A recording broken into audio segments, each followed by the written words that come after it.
함께 기도하시겠습니다. 하나님 아버지, 오늘도 은혜를 베풀어 주셔서 말씀과 기도로 하루를 시작하게 하여 주시니 감사합니다. 하나님께서 주시는 풍성하신 은혜로 오늘도 새 힘을 얻어 주의 뜻을 이루며 살아갈 수 있게 하여 주옵소서. 주 예수 그리스도의 이름으로 기도하옵나이다. 아멘. 찬송가 204장입니다.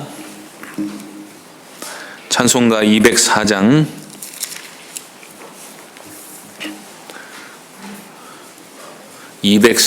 함께 찬송하겠습니다. 함께 찬송하시겠습니다. 주의 말씀 듣고서 준행하는 자는 반석 위에 터닫고 집을 지음 같아. 비가 오고 물나며 바람 부딪혀도 반석 위에 세운 집 무너지지 않네. 잘 짓고 잘 지세 우리 집 잘 지세. 만세 반석 위에다 우리 집 잘 지세.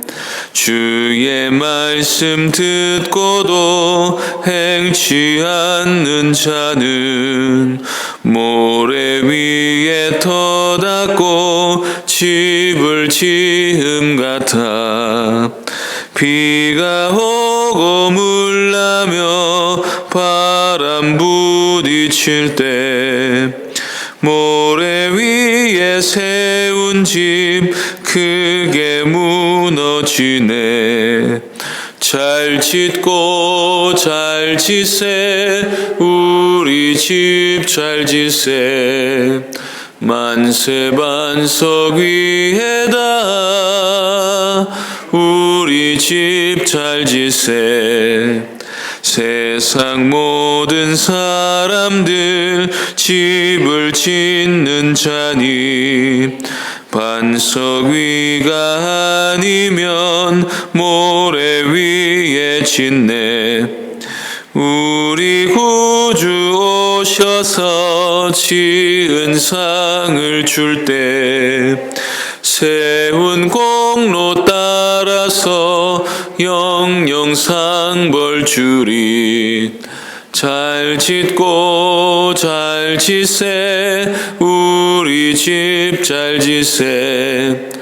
만세 반석 위에다 우리 집 잘 지세. 하나님 말씀은 야고보서 5장 12절입니다. 야고보서 5장 12절 신약성경 376쪽입니다. 야고보서 5장 12절 말씀입니다. 한 절입니다. 다 함께 합독하시겠습니다. 내 형제들아, 무엇보다도 맹세하지 말지니 하늘로나 땅으로나 아무 다른 것으로도 맹세하지 말고 오직 너희가 그렇다고 생각하는 것은 그렇다고 하고 아니라고 생각하는 것은 아니라 하여 정죄 받음을 면하라. 아멘. 이 시간에 정죄 받음을 면하라 라는 제목으로 하나님 말씀 전하겠습니다. 오늘 본문에서 야고보는 맹세를 주제로 한 가지 금령을 우리에게 내리고 있습니다. 맹세하는 일 자체는 우리에게 별로 익숙하지 않은 일처럼 여겨질 수도 있지만 실제로는 많은 점에 있어서 우리는 맹세에 둘러싸여 살고 있다고 해도 과언이 아닙니다. 일반적으로는 주로 다툴 때 사람들이 맹세를 많이 하게 되는데 내 이름을 걸고 맹세한다든지 부모님의 명예를 걸고 맹세한다든지 내가 한 말이 진짜가 아니면 나는 짐승만도 못한 존재라고 말한다든지 내가 앞으로는 결단코 실수를 반복하지 않겠다고 말하는 것까지도 사실은 넓게 보면 맹세의 영역에 속한다고 할 수 있습니다. 여기에 그리스도인들은 하나님 앞에서 어떤 맹세나 서원 같은 것들을 하게 되는데 주로 무엇을 해주시면 무엇을 드리겠다든지 아니면 아무 보상을 기대하지 않고 은혜에 감사하여 전적으로 자신의 무엇을 하나님께 드리기로 맹세하고 서원하는 일이 여기에 속하기도 합니다. 작게는 금식기도나 새벽기도나 혹은 헌금을 작정하여 드린다는 말도 하는데 작정한다는 말도 사실은 맹세의 영역에 속하는 것입니다. 그리고 그런 일상적인 맹세보다 더 중요한 것들이 있는데 바로 하나님 앞에서 공적으로 맹세하는 일들입니다. 그리스도인들은 결혼식을 할 때 성부와 성자와 성령의 이름으로 죽음이 갈라놓기 전까지는 이 혼인 관계를 깨뜨리지 않기로 하나님 앞에서 서약하고 맹세합니다. 또한 법정에 서면 피고나 증인들은 진실만을 말할 것을 맹세하면서 재판을 시작합니다. 사실 여기 한 가지 빠진 말이 있는데 진실만을 말할 것을 하나님 앞에서 맹세해야 하는 것입니다. 또 세례도 사실상 하나님 앞에서의 맹세라고 할 수 있습니다. 이제부터 교회 회원으로서 자신의 신앙 고백이 진실하다는 것을 확증하고 교회와 하나님 나라를 위하여 신앙적 의무들을 질 것을 맹세하는 것이 세례세계에 포함되는 것입니다. 이런 맹세들을 우리가 하나님 앞에서 하고 나면 이 맹세는 우리 평생에 하나님 앞에서 구속력을 가집니다. 결혼 서약을 깨뜨린 자는 하나님 앞에서의 맹세를 뒤집고 거짓말을 하는 것입니다. 법정에서 진실만을 말하기로 맹세한 자는 자신이 아는 바대로 최대한 진실을 말해야 하지 거짓이 있으면 하나님 앞에 죄를 짓는 것입니다. 세례를 받는 자는 온 교회 앞에서 자신이 서약한 대로 하나님과 주 예수 그리스도를 죽기까지 따르고 공예배에 성실히 참석하고 기타 성도로서 감당해야 할 여러 의무들을 성실히 따라야 할 책임을 가집니다. 그렇지 않으면 세례 때 오른손을 들고 네라고 대답한 말이 거짓이 되고 마는 것입니다. 맹세는 말로 하기 때문에 맹세와 주로 관련된 계명은 3계명과 6계명이라고 할 수 있습니다. 특별히 3계명의 측면에서 맹세를 살펴보는 것이 중요합니다. 왜냐하면 유일하게 효력 있는 맹세는 하나님 앞에서 하는 맹세일 수밖에 없기 때문입니다. 맹세는 가급적이면 피해야 하지만 부득이 해야 되는 경우에는 반드시 하나님 앞에서 해야 합니다. 왜냐하면 하나님의 이름을 두고 맹세하지 않고 자기 이름이나 다른 피조물이나 알 수 없는 미래를 두고 맹세하는 것은 아무런 구속력을 가지지 못하기 때문입니다. 맹세나 서약은 내가 한 말이 진실이 아니거나 내가 한 약속을 어길 시에는 내가 정죄를 받아도 좋다고 말하는 것인데 하나님 외에 누가 맹세를 듣고 선악간에 판결해 줄 수 있으시겠습니까? 학생들은 주로 부모님의 이름을 걸고 내가 하는 말은 진실이다 하는 맹세를 하곤 합니다. 그런데 그 자신의 말이 사실이 아니어도 사실은 부모에게 해가 될 것은 아무것도 없는 경우가 많습니다. 자기 이름을 걸어도 마찬가지입니다. 대단히 공인이 아닌 이상 보통 사람은 떨어질 명예도 없기 때문에 진실한 맹세가 아니어도 이름을 걸거나 말거나 사실 별반 차이가 없습니다. 그러나 하나님 앞에서의 맹세는 달라집니다. 하나님이 이 맹세를 듣고 계시고 확증하고 계시기 때문에 하나님이 내 진실성을 판단해 주시고 거기에 따라 공의로운 판결을 받아도 좋다고 스스로 말하는 셈이기 때문입니다. 그래서 자신이 사실은 진실을 말하지 않고 있음에도 불구하고 하나님의 이름을 걸고 맹세하는 것은 하나님의 이름을 망령되이 일컫지 말라는 세 번째 계명을 어기는 셈이 됩니다. 하나님의 이름을 망령되이 일컫는 것은 신성모독 중에서도 최악의 경우에 해당합니다. 누가 왕의 면전에서 왕의 이름을 먹칠했다고 한다면 그 사람에게 어떤 판결이 내려지겠습니까? 이것은 너무나도 두려운 일이기 때문에 본문에서 야고보는 내 형제들아 무엇보다도 맹세하지 말아야 한다고 말씀하고 있는 것입니다. 여기서 무엇보다도라는 말은 우리가 다른 어떤 것보다도 이 사실을 먼저 기억하고 있어야 한다는 말씀입니다. 맹세를 어떻게 대하느냐, 하나님 앞에서 우리 입술과 마음이 얼마나 진실하느냐 하는 이 문제를 우선순위로 삼고 있는 사람이 바로 경건한 사람이기 때문입니다. 그래서 맹세는 개인적인 차원에서는 사실상 하지 말아야 합니다. 제가 고1 때 회심하고 나서 은혜를 너무 많이 받아서 은혜를 더 받으려고 5일 금식을 작정한 적이 있었습니다.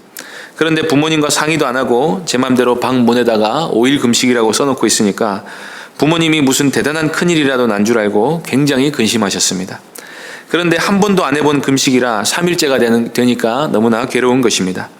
그런 중에 저희 어머니가 뭐하러 금식해야 하느냐, 이유가 뭐냐 하는 말에 넘어가서 그만 5일을 채우지 못하고 중단해버리고 말았던 기억이 있습니다. 작정이 위험한 이유는 우리가 작정한 대로 실제로 해낼 수 있을지 없을지를 그 누구도 장담할 수 없다는 데 있습니다. 간혹 자식을 작정해서 하나님께 드리는 사람이 있는데 한나처럼 잘 되면 참 좋겠지만 나중에 자식이 말을 듣지 않을 수도 있는 것이고, 헌금을 작정했는데 도무지 서원한 대로 낼 수 없는 형편이 닥칠 수도 있는 것입니다.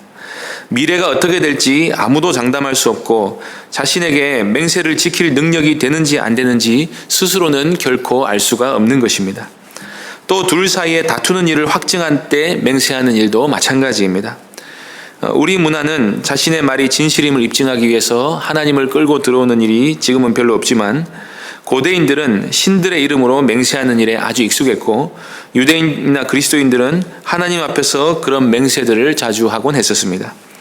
그런데 사람은 사실 자신이 하는 말이 무엇인지 알지 못할 때가 너무나 많습니다. 내가 생각할 땐 그것이 분명히 진실이었는데 그것의 거짓된 측면이 얼마든지 드러날 수도 있는 것입니다. 사람이 어떤 의혹을 받을 때 그건 절대로 아니다 라고 강력하게 부인할 때가 있습니다. 그런데 사실 절대로라는 말을 할 수 있을 만큼 100% 자신이 진실하다고 말할 수 있는 사람이 얼마나 있겠습니까? 그래서 사람은 여러 가지 면에서 맹세할 만한 실력이 안 되기 때문에 무엇보다도 맹세하지 않는 것이 좋겠다는 말씀을 한 것입니다. 사실 야고보의 이 말씀은 예수님의 가르침을 그대로 가져온 것입니다. 산상수훈에서 예수님께서는 맹세에 관련한 가르침을 주시면서 하늘로나 땅으로나 도무지 맹세하지 말라고 하십니다. 심지어 자기 머리카락을 가지고 맹세해서도 안 됩니다. 사람이 내 말이 사실이 아니면 내 머리카락이 백발이 될지어다 라고 말한다고 해서 자기 머리 색깔을 마음대로 바꿀 수 있는 능력이 있는 것이 아니기 때문입니다. 그래서 맹세에 관련한 예수님께서 하신 가르침의 결론은 이것입니다. 마태복음 5장 37절에 오직 너희 말은 옳다 옳다 아니라 아니라 하라. 이에서 지나는 것은 악으로부터 나느니라. 자기 생각에 옳은 것 같으면 옳다고 하고 아닌 것 같으면 아니라고 하면 됩니다. 굳이 맹세할 필요가 없습니다. 진실한 사람은 있는 그대로를 이야기하면 되는 것이지 맹세를 한다는 것 자체가 어쩌면 그 사람이 사실은 진실을 말하지 않고 있다는 것의 반증일 수도 있는 것입니다. 그래서 야고보는 예수님의 말씀을 받아서 오직 그렇다고 생각하는 것은 그렇다고 하고 아니라고 생각하는 것은 아니라고 하여 정죄받음을 면하라고 말씀하고 있습니다. 그리스도인은 자신이 하는 말이 바로 자신이 생각하는 그것이어야 합니다. 맹세에 관한 가르침에서 중요한 것은 그리스도인은 진실하고 정직한 사람이어야 한다는 것입니다. 그래서 그렇다 아니다 그 두 가지만 말하면 충분합니다. 거기에서 지나는 것은 다 악으로부터 나는 것입니다. 오늘날 우리는 거짓말이 일상이 된 시대에 살고 있습니다. 사실 이제는 누가 무슨 말을 해도 곧이곧대로 믿지 않는 세상입니다. 항상 그 속에 있는 의도를 의심하고 진실은 다른 어딘가에 있을 것이라고 추측하는 경우가 많습니다. 언론에서 말하는 내용들도 그것이 전부 진실이라고 믿는 사람은 없을 것입니다. 광고는 사실상 거의 다 거짓말입니다. 오늘의 거짓말은 또 내일이 되면 또 다른 거짓말로 덮여져 진실을 그 어디서도 찾을 수 없게 됩니다. 맹세를 깨는 일도 이제는 별 대수롭지 않은 일로 여겨지는 시대입니다. 이혼율이 증가하고 있고 법정에서 진실을 말하는 사람이 없습니다. 특히 교회 안에도 세례 때 들었던 오른손을 부끄럽게 하는 삶을 사는 신자들이 너무나도 많이 늘어났습니다. 이런 거짓이 만연한 세상 가운데서 누군가 말하면 그 사람의 말은 더 들어보지 않아도 진실일 것이라고 여겨지는 사람이 나타난다면 그 사람은 이 오염된 세상에 시원한 냉수 한 그릇 같은 존재일 것입니다. 그리스도인들은 바로 그런 사람들이 되어야 합니다. 그리스도인들은 진실한 말로 세상을 아름답게 하는 존재가 되어야 합니다. 이것은 날마다 하나님 앞에서 정직하고 진실하게 살기를 연습하는 사람만이 보여줄 수 있는 일입니다. 우리도 때로는 하나님 앞에서도까지도 우리 자신을 포장하기 위해 애쓰는 때가 많습니다. 하나님 앞에서는 만물이 벌거벗은 것 같이 드러납니다. 하나님 앞에서는 우리 자신을 포장해봐야 아무런 소용이 없습니다. 그래서 하나님은 우리의 행위 이전에 우리의 마음 중심이 정직하고 진실하기를 바라시는 것입니다. 시편 32편 2절의 다윗의 고백처럼 마음에 간사함이 없고 여호와께 정죄를 당하지 아니하는 자가 복이 있습니다. 이를 위해서 거짓된 세상 가운데서 우리를 진실한 사람으로 변화시키기 위해서 십자가에서 죽으신 그 예수 그리스도의 은혜를 의지하며 날마다 우리의 거짓됨을 회개하고 진실을 말하기 위해 애쓰시는 우리 귀한 성도님들 되시기를 바랍니다. 기도하겠습니다. 하나님 아버지, 저희에게 오늘도 은혜를 베풀어 주셔서 귀한 말씀으로 저희들의 영혼을 깨끗하게 하여 주시니 감사합니다. 이 하나님께서 우리에게 하신 말씀을 믿고 하나님의 진실하심을 믿고 우리도 하나님을 닮아 진실한 사람들이 될 수 있도록 인도하여 주시옵소서. 우리의 실력 가지고 할 수 없고 우리는 나면서부터 거짓된 존재이오니 예수 그리스도의 피로 우리를 새롭게 하여 주신 아버지 하나님, 오늘도 우리의 영혼을 새롭게 하여 주사 진실하고 정직한 삶을 살아가게 하여 주시옵소서. 주 예수 그리스도의 이름으로 기도하옵나이다. 아멘. 하늘에 계신 우리 아버지여, 이름이 거룩히 여김을 받으시오며 나라의 임하옵시며 뜻이 하늘에서 이룬 것 같이 땅에서도 이루어지이다. 오늘날 우리에게 일용할 양식을 주옵시고 우리가 우리에게 죄 지은 자를 사하여 준 것 같이 우리 죄를 사하여 주옵시고 우리를 시험에 들게 하지 마옵시고 다만 악에서 구하옵소서. 대개 나라와 권세와 영광이 아버지께 영원히 있사옵나이다. 아멘. 먼저 말씀을 놓고 기도해 주시고 교회 이전 문제와 중직자 선출을 위해 기도해 주시기 바랍니다. 병중에 있는 여러 성도님들을 위해 기도해 주시고 수험생들을 위해 기도해 주시기 바랍니다. 또 나라와 이웃을 위해서 기도해 주시고 개인적으로 기도하시기 바랍니다.